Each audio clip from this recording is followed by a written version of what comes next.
manipulación sistémica, por lo que más moléculas de anestésico local alcanza la membrana nerviosa, lo que mejora la profundidad y la duración de la anestesia, además de reducir el riesgo de una inyección intravascular involuntaria.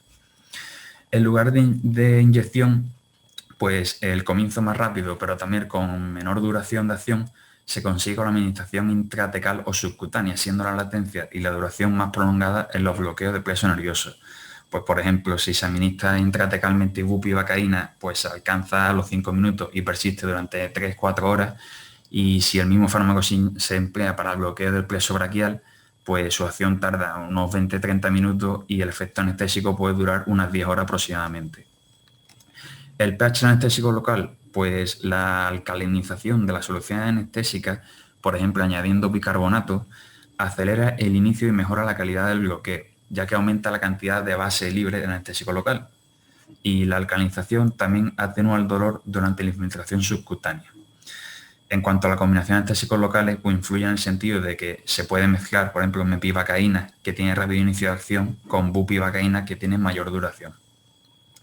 En cuanto al embarazo, pues la mujer embarazada hay dos factores importantes. Se produce una dilatación de las venas epidurales, por lo que el espacio subaracnoideo epidural es menor, con lo que la necesidad de anestésico local es menor.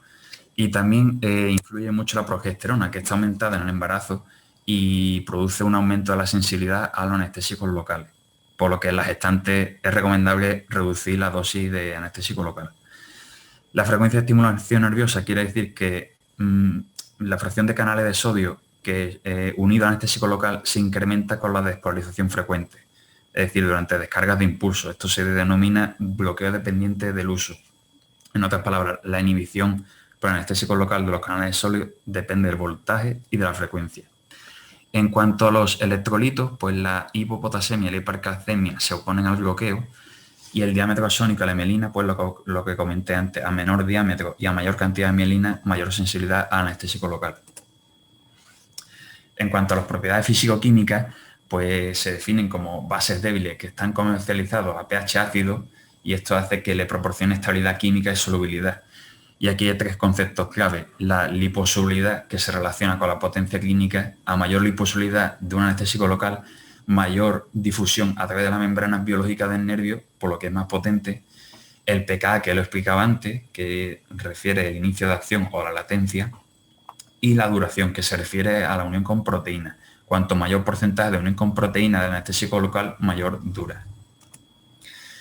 Aquí en esta tabla, poniendo como ejemplo, comparando a la bupivacaína con la mepivacaína, podemos ver que la mepivacaína tiene una iniciación corto, una potencia intermedia o baja y una duración intermedia, comparado con la bupivacaína, que tiene un inicio de acción lento, una potencia alta y una duración larga.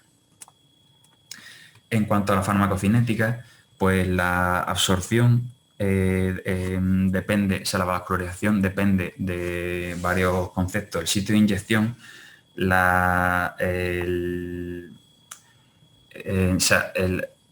está más vascularizado en orden decreciente, de intravenoso e intraarterial, después va subcutáneo, después va ciático, etc. O sea, influye en la absorción del anestésico local el sitio de inyección. Por otro lado, la presencia de aditivos, como por ejemplo la adrenalina, que lo comenté antes, que produce vasoconstricción, por lo que se reduce la concentración sanguínea máxima de anestésico local. También se puede emplear clonidina, que aumenta la analgesia mediante activación de receptores alfa-adrenérgico 2.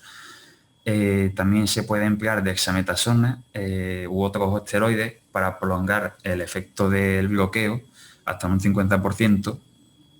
Y los opioides también se pueden emplear y mejorar la analgesia y la duración. En cuanto al anestésico local, pues los más liposolubles con alto índice de unión a los tejidos se absorben con más lentitud que los menos liposolubles, y en cuanto a la dosis, pues a mayor dosis, mayor concentración en plasma. En cuanto a la distribución, pues depende de la captación orgánica, que es resultado de los siguientes factores. Primero, de la perfusión tisular.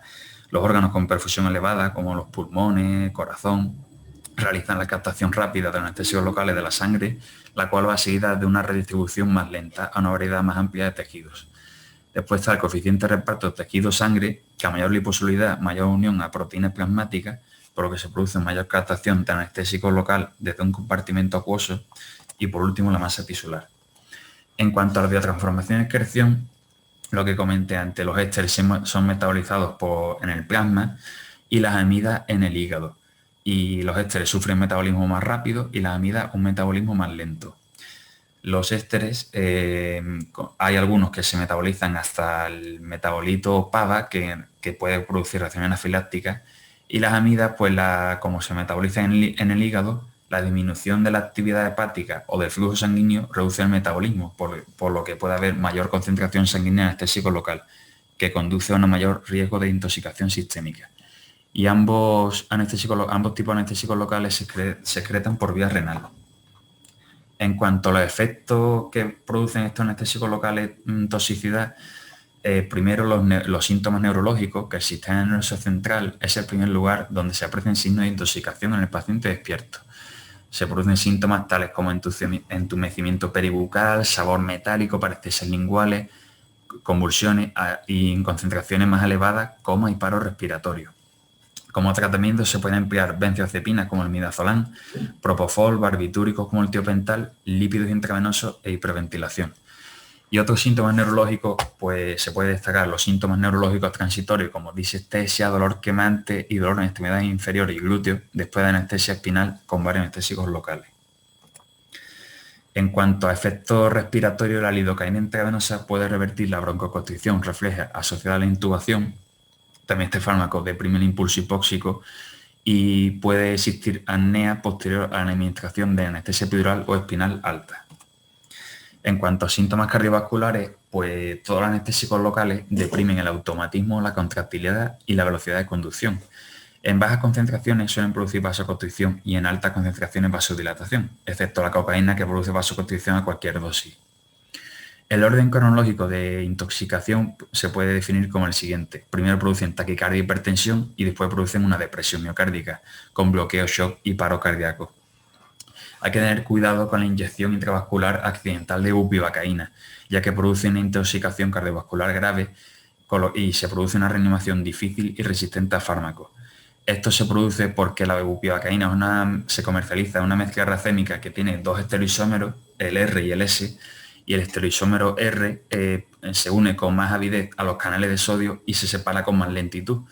Y esto lo diferencia de la levobupivacaína y la ropivacaína, que tienen mejor perfil cardiovascular porque carecen de este estereoisómero R y solo presentan el isómero S. Y como tratamiento se usa intralípido. En cuanto a efectos inmunitarios, pues los ésteres producen más reacciones alérgicas, por lo que comenté antes, debido a que se metabolizan hasta el PAVA. Y si se producen reacciones alérgicas por anestésicos locales amidas, se deben al conservante metilparabeno, que estructuralmente está relacionado con el PAVA.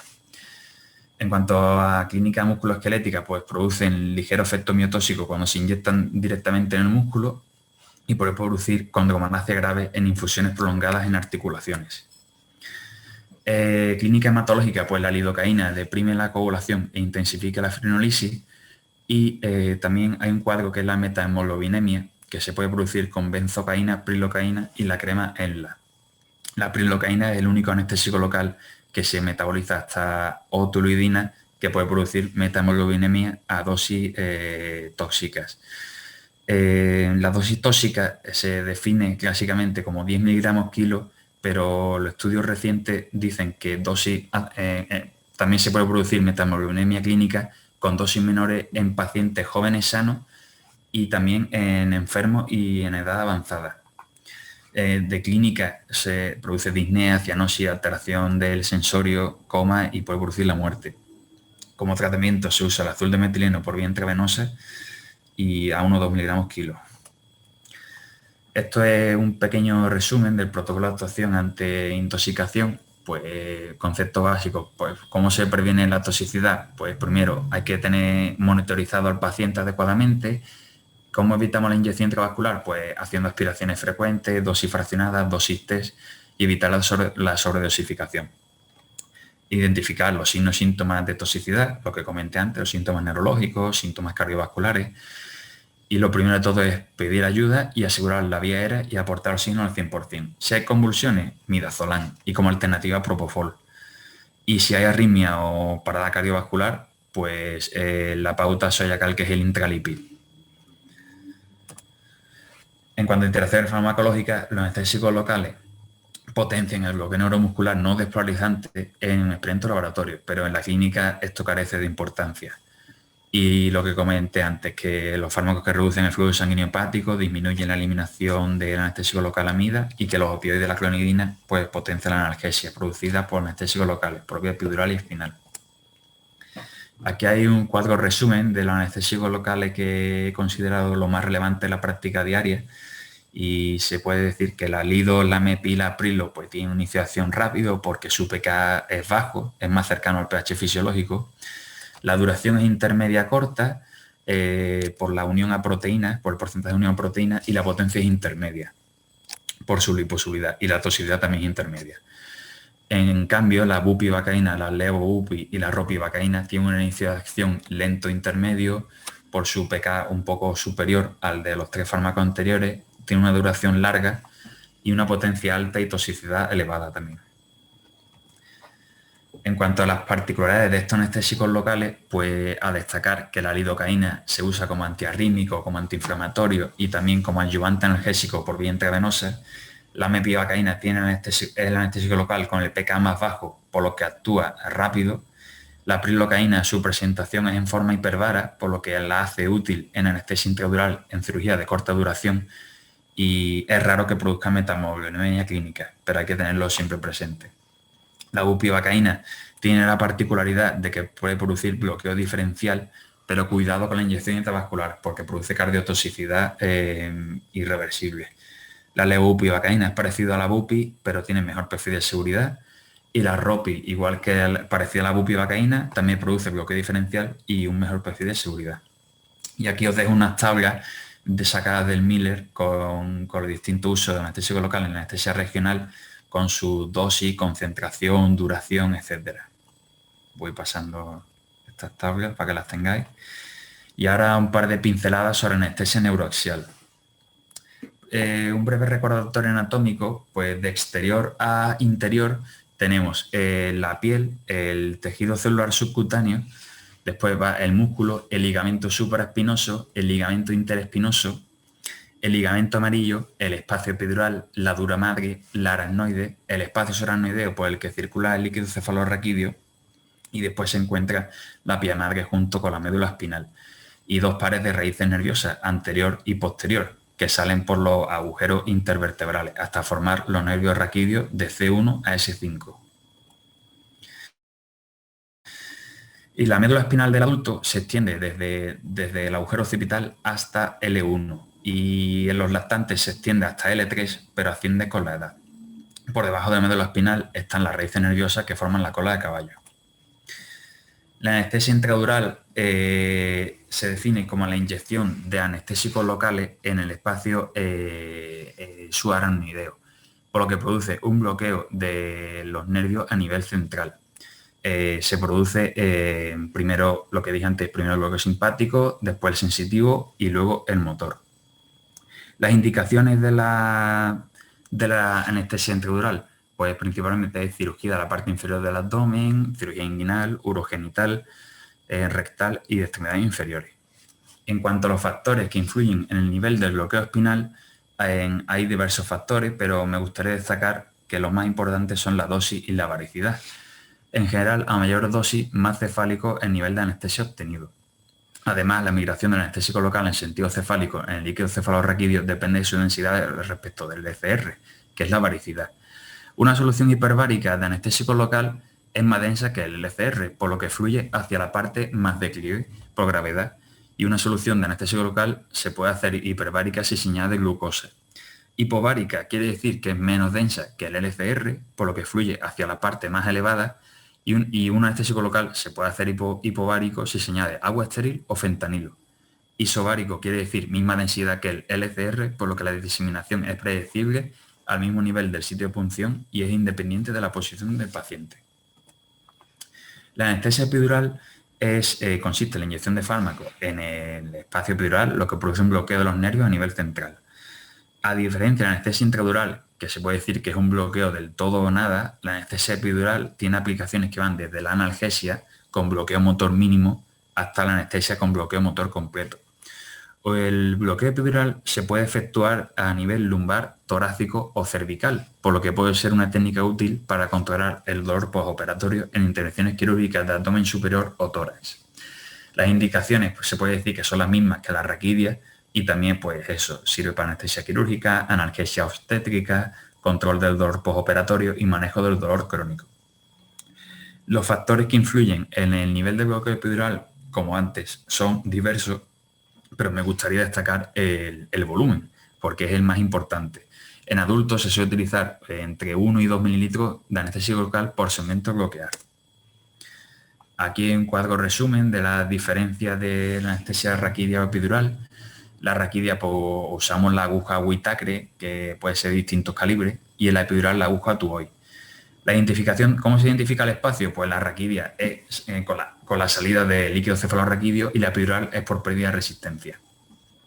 El volumen a inyectar, pues en la intradural es bajo y en la epidural, como el espacio es más grande, se necesita grandes cantidades de volumen. El nivel de bloqueo, pues eso, principalmente depende en la raquidia de las dosis del anestésico y de la varicidad, y de la epidural, en la epidural es del volumen. La punción, la raquidia es a partir del E1 hacia abajo y la epidural puede ser a cualquier nivel. La instauración en la intradural es rápida y la epidural es lenta, entre 10 y 20 minutos, por lo que he dicho, porque el espacio es más grande. La intensidad en la raquidia es mayor, se bloquea todo, y en la epidural pues, es menor, produce un bloqueo motor variable. En la intradural no se suele usar catéter y en la epidural normalmente sí para la analgesia intraoperatoria y postoperatoria. Y en cuanto a algunas complicaciones que producen, pues en la intradural se puede producir una hipotensión y una cefalea postpunción dural y en la epidural una punción hemática y húmeda. En cuanto a las contraindicaciones para practicar anestesia neuroaxial, existen diversas, pero las más importantes de las contraindicaciones absolutas son infección en el sitio de inyección, falta de consentimiento, coagulopatía o diátesis hemorrágica, hipovolemia severa o hipertensión intracraneal. En cuanto a las complicaciones, hay muchas complicaciones, pero por nombrar algunas de ellas importantes, pues cuando efectuamos una anestesia neuroaxial, pues se puede producir hipotensión y bradicardia por el bloqueo simpático, también se puede producir una apnea por bloqueo neural alto, además también una retención urinaria por bloqueo de las fibras parasimpáticas de S2, S4, y también destacar la cefalea por punción de la dura madre, que esta cefalea es característica porque se agrava al sentarse o al ponerse de pie y se alivia o atenúa al acostarse. Se piensa que se debe al escape del líquido cefalorraquídeo desde un defecto dural y la hipotensión intracraneal subyacente. Factores de riesgo son mujeres embarazadas y jóvenes. Como tratamiento, pues tenemos la línea conservadora, que ponemos al paciente en decúbito, usamos analgésico, ponemos líquido y cafeína, que estos dos últimos estimulan la producción de LCR, y también está la opción de poner un parche de sangre epidural. También a destacar el hematoma epidural o espinal, que es una complicación bastante grave, que se caracteriza clínicamente por un dolor agudo de espalda y piernas con debilidad motora o difusión de esfínteres en pacientes con factores de riesgo, como por ejemplo que toma anticoagulantes o que tiene alterada coagulación, que tiene trombocitopenia, etc. Lo que hay que hacer en estos casos es hacer una resonancia inmediata y avisar a neurocirugía, porque tienen que hacer una laminectomía descompresiva urgente. Y eso es todo. Aquí dejo la bibliografía